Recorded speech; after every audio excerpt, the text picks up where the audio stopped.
Hi everyone! I'm very excited to announce that CurvaSURE version 4.0 is now available to download. This version has so many new features and functions, and this is going to be a short walkthrough video describing what those are. If you're a new user to the program, please make sure that you go and watch the full walkthrough video first, and then come back to this video to figure out what has changed. CurvaSURE version 4 has many new features that I hope will be beneficial to users. The new features include an enhanced preset update dialog, a preset search function, top and side placements for indentations, a global width change slider, the ability to generate shaper ears, shape scaling, and loading a reference shape behind your working shape so you can easily compare. On top of those, there's an exciting partnership announcement I'll be making at the end of the video. Let's go through these features one by one. First, let's talk about the update dialog and preset search. As users will know, each time the program opens up, if there are new shapes that have been added to the online repository, then they are automatically added to the program menu. The update text box has now been changed to show you the name of the presets that have been added, changed, or removed, and the specific submenu you will find them under. Additionally, next to the preset load box is a button with a magnifying glass. Clicking this will open the search function. This allows you to search the entire repository of shapes very easily. You can also filter by measurements.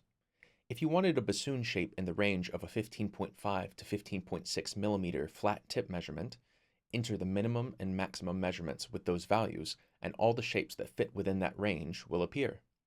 You can also search by the clipped tip width. If you normally clip your reed at 3 millimeters and want a tip measurement of 15.5 to 15.7 at that point, you can enter all three values and see what appears. This can be useful to find similar shapes to experiment with. Next, guide indents are now able to be placed in two positions. Previously, the indents, if enabled, would show up automatically on the sides of the shapers along the cutting edge. The user now has the ability to select the side, the top, or both. Selecting the top will print the narrowest point and butt point indents on the top and bottom of the shaper. Now we have the global width change slider. You will find this slider below the offset shape start slider. Moving this will either increase or decrease the width of all your points simultaneously. You might find a shape you like, but you want the entire shape to be 0.1 millimeters narrower. Simply drag the slider or enter the value of minus 0.1 millimeters, and the shape will narrow by that much overall. When you move the slider, you'll notice that two options and a button appear below. The two tick boxes are shaper width and flat width. Whichever option is selected is where the width change is currently being applied. By default, the shaper width option is ticked. If you switch back and forth between the two, you'll see subtle changes in the shape preview. This gives you the flexibility to add width to whichever measurements you find most useful. Below is the Apply Width Change to Shape Points button. If you are happy with your modification, click this button and all the shape point values will be updated with that change. It is important to note that clicking the button is not necessary. If you have a shape you're happy with and simply want to experiment with a wider version while maintaining the original shape integrity, you can export files or even save presets with the slider engaged.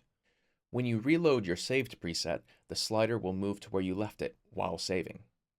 This allows the modification to be preserved without the shape being permanently changed. Below the asymmetric tick box, you will now find a Generate Shaper Ears feature. For oboist and cor anglais players, many of the fold-over shapers that players are used to using possess additional width near the top of the shape, which can assist with the tip formation and staple tying. For those that want this same functionality in a straight shaper, ticking this box will automatically generate shaper ears at the tip.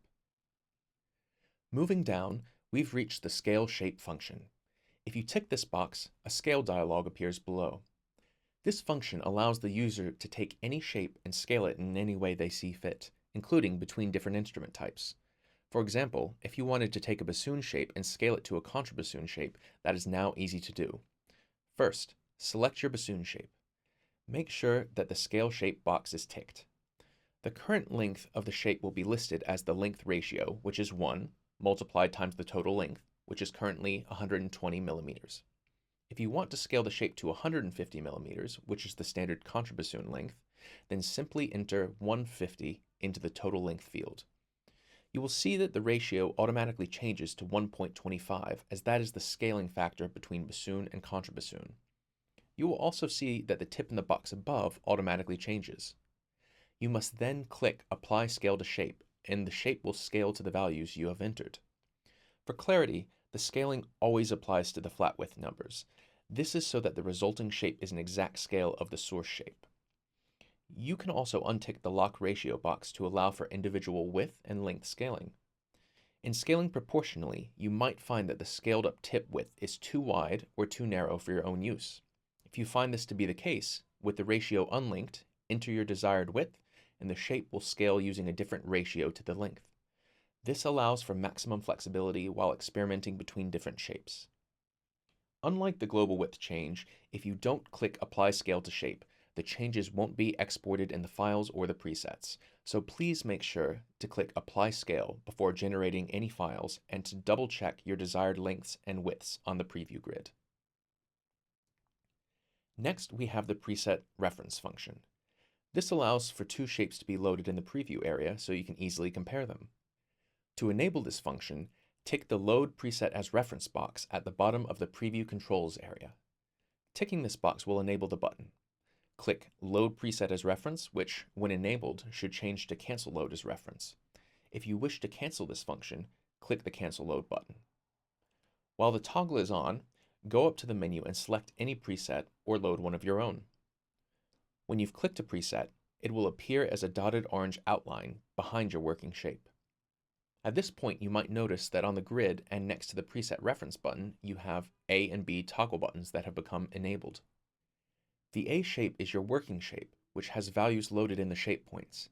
The B shape is the reference shape you've loaded for comparison. Clicking back and forth between these buttons will bring the shape you have selected to the foreground while the other shape is pushed to the background. It is important to note that the left control area only ever references the A shape.